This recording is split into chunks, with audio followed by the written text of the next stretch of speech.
Hi guys, welcome back. I am doctor Manish from be और own doctor. आज की video में हम बात करने वाले हैं पैनसाइटोपिनिया के बारे में।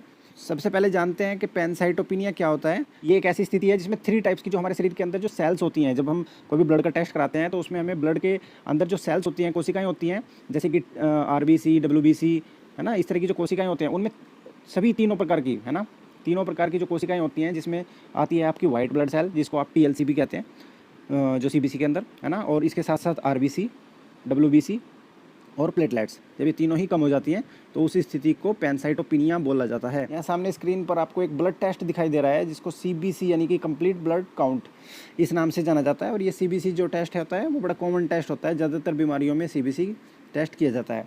तो इसके अंदर सबसे पहला आता है एचबी, हीमोग्लोबिन। हीमोग्लोबिन पेशेंट का जो है वो 7.3 है, जबकि इसका जो है व्यक्ति का, ये मेल पेशेंट है तो इसका लगभग 12 ग्राम के आसपास होना चाहिए था। इसके साथ साथ टीएलसी, टोटल ल्यूकोसाइट, जो जिसको आप डब्ल्यूबीसी, वाइट ब्लड सेल्स जो होते हैं, वो इनकी नॉर्मल रेंज जो है वो 4000 से लेकर के 11000 तक है होती है। तो आप देख सकते हैं कि केवल 2100 रह गई है। और इसी पेशेंट्स के जो प्लेटलेट्स काउंट हैं वो आप देखेंगे 39,000 रह गए हैं, जबकि ये 1.5 लाख से कम नहीं होने चाहिए।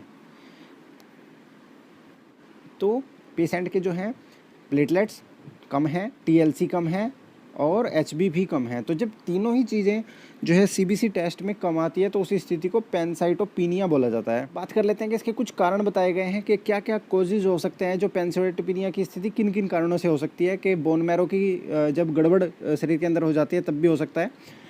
केवल बोन मैरो जो है पहला शब्द नहीं होता है। ज़्यादातर लोगों को यदि लगातार ही पैनसाइटोपिनिया की स्थिति बनी हुई है कि बार बार टेस्ट कराते हैं तो उनमें तीनों ही चीज़ें कम आती हैं, तब जा कर के बोन मैरो की स्थिति को मान सकते हैं कि भाई बोन मैरो की इसमें हो सकता है। फिर उसके बाद में बोन मैरो का टेस्ट भी डॉक्टर अलग से करते हैं, जिसके लिए कुछ अलग ही स्पेशलिस्ट डॉक्टर कर पाते हैं। अच्छा, इसके साथ साथ कुछ और दवाइयाँ जैसे कि एंटीबायोटिक्स का कभी कभी वो भी इस तरह की स्थिति कर देती हैं। कुछ जो ब्लड प्रेशर को कम करने वाली जो दवाइयाँ लोग लेते हैं उसके कारण भी कभी कभी ऐसा हो जाता है। हार्ट की जो दवाइयाँ होती हैं वो भी इस तरीके की स्थिति, पैनसाइटोपिनिया की स्थिति पैदा कर सकती है। इसके साथ साथ क्लोरामफेनिकोल, ये एक एंटीबायोटिक है, पहले प्रयोग किया जाता था, अब कम लोग इसका प्रयोग करते हैं। इसके साथ साथ एचआईवी की जो स्थिति होती है उसमें भी ऐसा होने की संभावनाएं हैं। और एनीमिया, ठीक है, एनीमिया के कारण भी ऐसा होता है। और ये जो मैंने रिपोर्ट आपसे शेयर की है, ये रिपोर्ट बेसिकली एक ऐसे व्यक्ति की है जिनको ब्लड की वोमिटिंग लगी हुई थी, खून की उल्टियाँ लगी हुई थी, उसके कारण इनको इनके शरीर में एनीमिया की स्थिति पैदा हुई। एनीमिया मतलब खून की कमी पैदा हो गई थी। फिर इनको ब्लड ट्रांसफ्यूज किया गया। ब्लड ट्रांसफ्यूजन के बाद में एचबी तो इनका कुछ रिकवर हुआ है, बट जो टेस्ट है वो बता रहा है कि पैनसाइटोपिनिया की स्थिति इस समय बनी हुई है, यानी कि प्लेटलेट्स भी कम है, एचबी भी कम है, और इसके साथ साथ जो टोटल ल्यूकोसाइट काउंट यानी कि वाइट ब्लड सेल्स हैं वो भी कम हैं। तो पैनसाइटोपिनिया ये होता है। आज की वीडियो आपको कैसी लगी मुझे कमेंट बॉक्स में लिख करके बताइएगा। मिलते हैं फिर किसी और वीडियो में, तब तक के लिए नमस्कार।